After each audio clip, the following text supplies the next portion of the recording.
So, you must be wondering how come I am in here then, in the refuge. Not as if I don't know it well enough.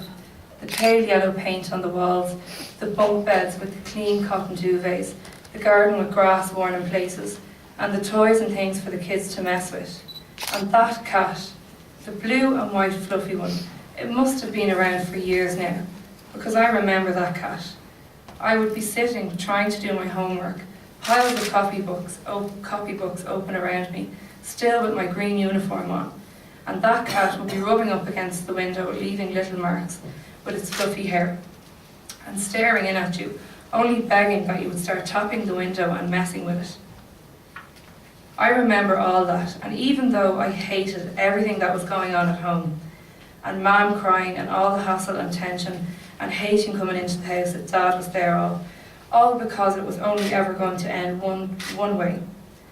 It was real hard coming in here, leaving everything again. But then you knew, after a day or two, you would be settled and there'd be some bit of a routine, and some of the women there were real nice. You could tell the ones that were mad about the kids, and they'd even give you fierce attention, and they'd help you out with your homework and stuff. But still, you would wonder how I am here. When I made the little fella that promise, before he was even born. Well, maybe that is why I am here, because I did promise him. And I tell you, he is not going to have it the way I had. I can promise him that. I really thought I had picked a good one.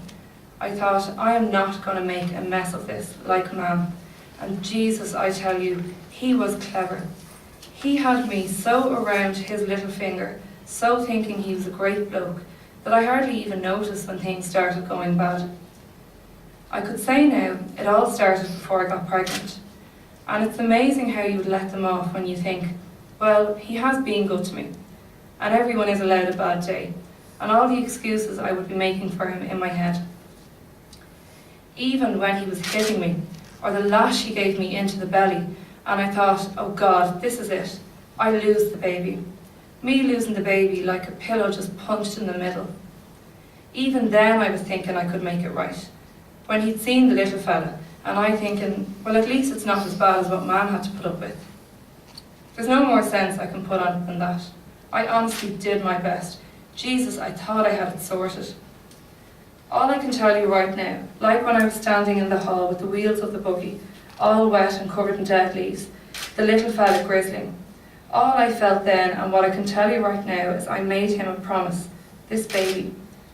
When I hug him, even in the middle of the night, when he won't sleep and I'm knackered, I know this is the right thing to do, and it's what I said to the one that saw me when I came in.